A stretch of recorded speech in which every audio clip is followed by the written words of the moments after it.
Good morning, students, and welcome to another online biology classroom of St. Michael's Academy. Today, as usual, I am continuing the previous chapter, that is plant growth and development. So, let's start.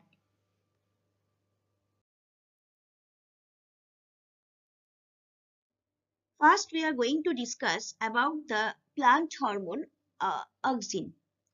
Auxin is a plant hormone produced in the stem tip that promotes cell elongation. That means it helps in cell elongation. Auxin moves to the darker side of the plant, causing the cells there to grow larger than corresponding cells on the lighter side of the plant. In 1928, Dutch botanist Fries W. Wendt finally isolated auxin diffused out from the tip of oat coleoptiles in the gelatin block. Following Wendt's success, auxin indole 3-acetic acid or IAA was then isolated first from human urine, then from fungi, and finally from higher plants. 5 naturally occurring, that is endogenous auxins in plants include indole 3-acetic acid or IAA, 4 chloroindole 3-acetic acid.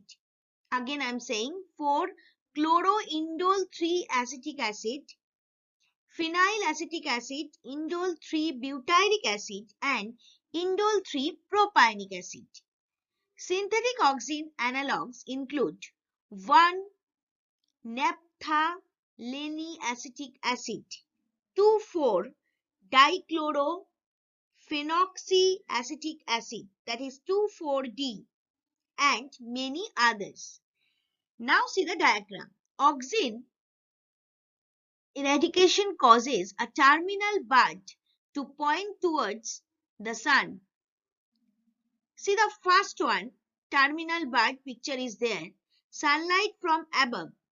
The plant produces auxins in equal amounts around the shoot. The shoot grows straight. Now in the next picture, terminal bud is elongating, that is bending also towards the sunlight. So sunlight from one side, the sun eradicates the auxins on the sunny side, causing the cells on the shady side grown longer. This makes the tip point toward the sun.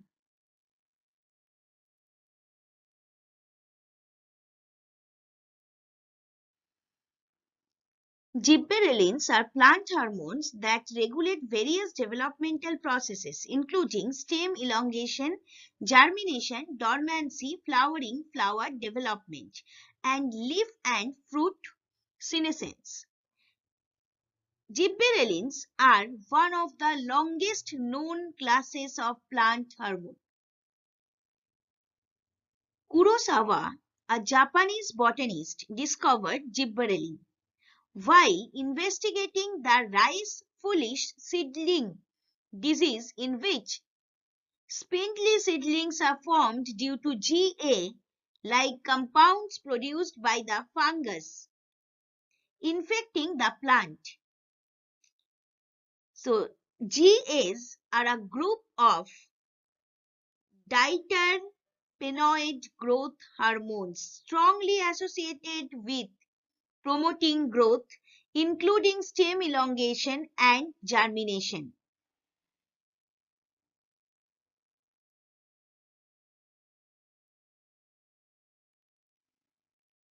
Third one is cytokinin. Cytokinins or CK are a class of plant growth substances that promote cell division or cytokinesis in plant roots and shoots.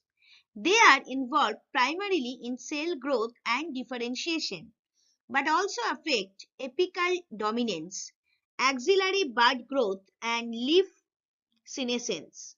It has been recognized that cytokinins are plant hormones that influence not only numerous aspects of plant growth, development, and physiology, including cell division, chloroplast differentiation, and delay of senescence, but the interaction with other organisms, including pathogens. You can see in the diagram cytokinin and mainly cytokinin function has been shown. In index, it has been shown which one is auxin, which one is cytokinin, and which one is how the function actually has been shown. So you can see auxin synthesis in the apical bud portion. Next, basipetal transport occurs by auxin because dotted arrow is there. Now, mainly the second arrow is cytokinins. You can see. So, in case of xylem, also it has been shown how cytokinin works along with auxin.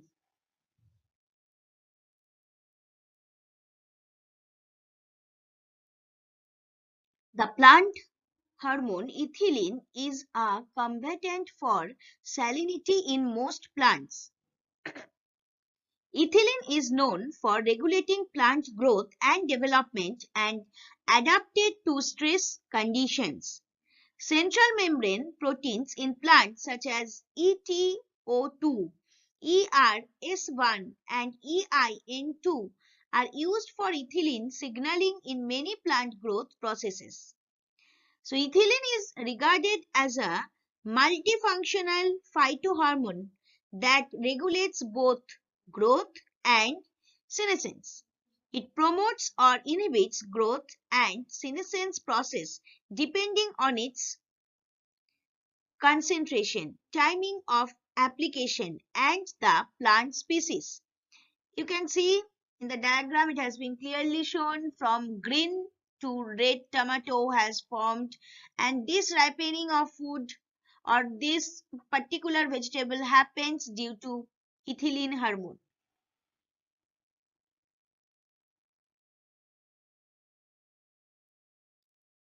Next one is abscisic acid or ABA. It is often referred to as an inhibitory rather than stimulatory hormone. It is involved in the closure of stomata, bud and seed dormancy, and is known to inhibit other hormonal actions.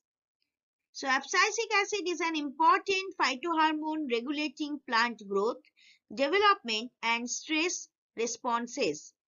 Now see the diagram. In first diagram, ABA mediates stomatal closing. Steps has been shown how by calcium ion channel or calcium ion permission, giving permission to calcium ion like this. And then in the next one, ABA inhibits stomatal opening. Here also calcium ion has been involved.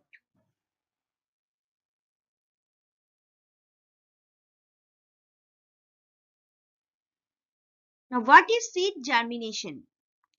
Seed germination may be defined as the fundamental process by which different plant species grow from a single seed into a plant.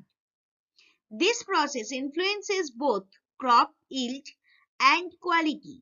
A common example of seed germination is the sprouting of a seedling from a seed of an angiosperm or gymnosperm. See the diagram. Here it has been clearly shown how a plant grows from a seed, step by step. Such 5 changes or steps occurring during seed germination are: 1. Inhibition. Second one, respiration. Third one, effect of light on seed germination. Fourth one, mobilization of reserves during seed germination and role of growth regulators. And number 5, development of embryo axis into seedling.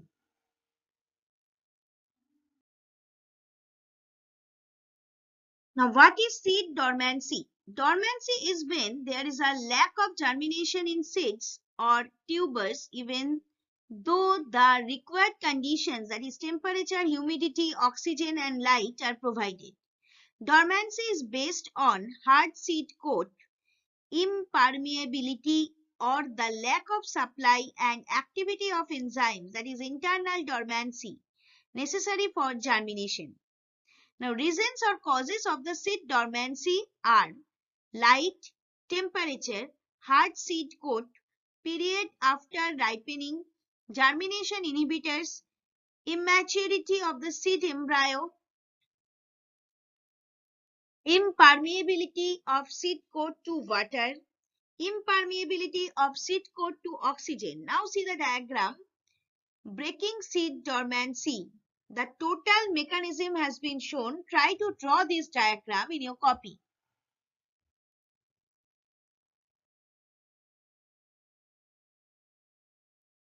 Now what is vernalization?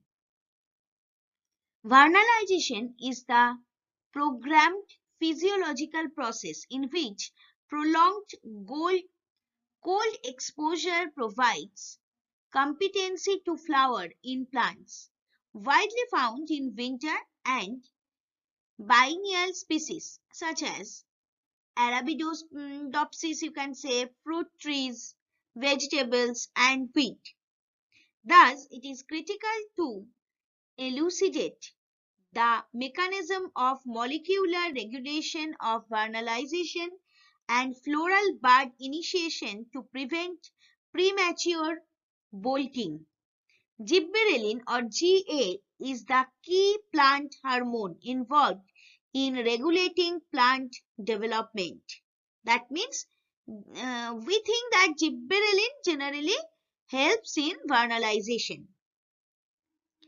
Now, there's a difference between photoperiodism and vernalization, which I'm going to discuss in my next video.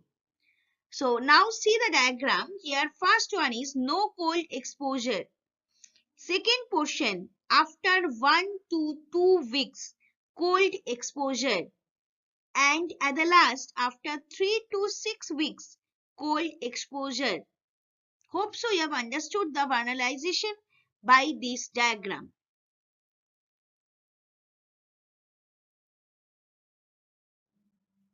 For any doubts or queries, please email me at sudeshna1.sma@outlook.com.